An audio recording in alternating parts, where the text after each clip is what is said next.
नमस्कार। आज हम एक बहुत ही दुखद विषय पर बात करने वाले हैं। एयर इंडिया फ्लाइट 171 का जो हादसा हुआ अहमदाबाद में। जी बिल्कुल। ये एक ऐसी घटना है जिसने सबको झकझोर दिया है। हाँ, तो हमारे पास इस पर एक शुरुआती रिपोर्ट आई है और हम कोशिश करेंगे कि परत दर परत समझें कि आखिर हुआ क्या था, जांच क्या कह रही है अभी तक और आगे क्या उम्मीद की जा सकती है। बिल्कुल, क्योंकि ये सिर्फ भारत के लिए ही नहीं बल्कि ग्लोबल एविएशन के लिए भी एक बड़ा हादसा है। सही कहा, मतलब भारत का करीब 30 सालों में सबसे भयानक हवाई हादसा है ये। और बोइंग 787 ड्रीम लाइनर के लिए, जो इतना मॉडर्न एयरक्राफ्ट माना जाता है, उसके लिए पहला जानलेवा हादसा है दुनिया भर में। जी ये बात बहुत महत्वपूर्ण है। 787 का सेफ्टी रिकॉर्ड अब तक बेदाग था। तो हुआ क्या था? तारीख थी 12 जून 2025। एयर इंडिया की फ्लाइट AI 171, ये एक बोइंग 787-8 ड्रीम लाइनर था। रजिस्ट्रेशन VTANB, अहमदाबाद से लंदन गैटविक जा रहा था। हाँ, और टेक ऑफ के मतलब मुश्किल से 1 मिनट के अंदर ही, शायद उससे भी कम वक्त में। बस 1 मिनट। जी हाँ, विमान का जो जोर होता है, थ्रस्ट, वो खत्म हो गया। विमान ने थोड़ी ऊंचाई ली तो सही, लेकिन फिर वो नीचे आने लगा। और फिर वो अहमदाबाद में BJ मेडिकल कॉलेज की एक इमारत से टकरा गया। जी बेहद भयानक। जी, और जो आंकड़े हैं वो भी दिल दहलाने वाले हैं। प्लेन में 242 लोग थे, 230 यात्री और 12 क्रू मेंबर्स। उनमें से 241 की मौत हो गई। सिर्फ एक यात्री बचे और जमीन पर भी, मतलब जहां विमान गिरा वहां भी 39 से ज्यादा जाने गई। हाँ, एकमात्र जीवित बचे यात्री हैं ब्रिटिश भारतीय विश्वश कुमार रमेश। वो सीट 11A पर थे और किसी तरह इमरजेंसी एग्जिट से निकल पाए। अच्छा, तो अब जांच की बात करते हैं। जांचकर्ताओं को शुरुआती तौर पर कुछ मिला है क्या? हाँ, कुछ बहुत अहम सुराग मिले हैं। एक चीज जो सामने आई है वो है विमान का रैम एयर टरबाइन, जिसे RAT कहते हैं, वो खुला हुआ पाया गया। RAT, ये क्या होता है और इसका खुला मिलना मतलब? देखिए, RAT एक तरह का बैकअप पावर सिस्टम है। ये तभी डिप्लॉय होता है, मतलब बाहर निकलता है, जब विमान के दोनों इंजन फेल हो जाएं या फिर जो मेन इलेक्ट्रिकल सिस्टम है उसमें कोई बड़ी गड़बड़ी आ जाए। तो इसका मतलब ये हुआ कि टेक ऑफ के फौरन बाद ही शायद प्लेन की मेन पावर चली गई थी। दोनों इंजन फेल हो गए या कुछ बड़ी इलेक्ट्रिकल प्रॉब्लम। जी, ये एक बहुत मजबूत संभावना है। टेक ऑफ के इतने क्रिटिकल फेज में RAT का खुलना इसी तरफ इशारा करता है। ये जांच का एक मुख्य बिंदु है अभी। और वो ब्लैक बॉक्सेस, वो मिल गए? हाँ, ये राहत की बात है कि दोनों ब्लैक बॉक्स मतलब CVR और FDR बरामद कर लिए गए हैं। CVR यानी कॉकपिट वॉइस रिकॉर्डर और FDR यानी फ्लाइट डेटा रिकॉर्डर। हाँ, इनसे तो काफी जानकारी मिलनी चाहिए। कॉकपिट में क्या बात हुई, विमान के सिस्टम कैसे काम कर रहे थे, सब कुछ। बिल्कुल।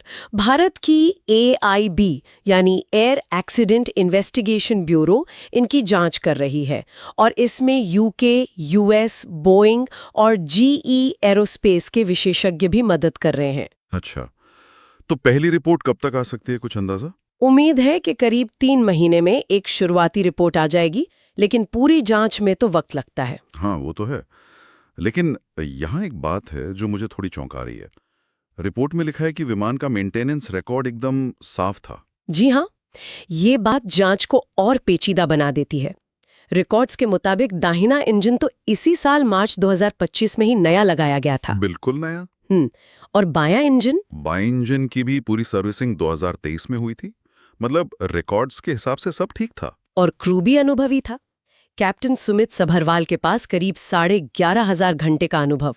फर्स्ट ऑफिसर क्लाइव कुंडर के पास भी लगभग 3400 घंटे। जी, क्रू एक्सपीरियंस में कोई कमी नहीं थी।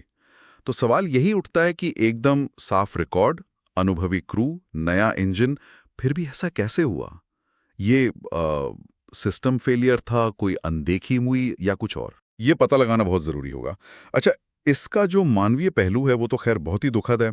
जो एकमात्र सर्वाइवर हैं रमेश, उन्हें अस्पताल से छुट्टी मिल गई है। जी, उन्हें अस्पताल से छुट्टी मिल गई है, लेकिन जाहिर है ये उनके लिए और उन अनगिनत परिवारों के लिए जिनका कोई अपना इस हादसे में चला गया, एक कभी न भरने वाला घाव है। हाँ, एक UK बेस्ड गुजराती जोड़े की कहानी भी थी जो अपने पहले बच्चे का इंतजार कर रहे थे। बहुत बहुत दुखद। बिल्कुल, और स्थानीय समुदाय पर भी इसका गहरा असर पड़ा है। एयर इंडिया और अथॉरिटीज का क्या रिएक्शन रहा इस पर? एयर इंडिया ने एहतियात के तौर पर अपनी लंबी दूरी की उड़ानों में मतलब लॉन्ग हॉल फ्लाइट्स में अस्थायी रूप से 15% की कटौती की है 15%? क्यों? ताकि वो अपने बेड़े की खासकर ड्रीम लाइनर्स की अतिरिक्त सुरक्षा जांच कर सके, एक तरह से सेफ्टी मेजर्स को और पुख्ता करने के लिए। ये तो सही कदम है। और रेगुलेटर्स, डीजीसीए? विमान बनाने वाली कंपनियां बोइंग और इंजन बनाने वाली जीए एरोस्पेस, ये सब जांच में पूरी तरह से शामिल हैं। एयरलाइन के चेयरमैन एन चंद्रशेखरन ने भी सुरक्षा उपायों को और कड़ा करने पर जोर दिया है। तो कुल मिलाकर अगर हम देखें, ये एक भयानक हादसा है।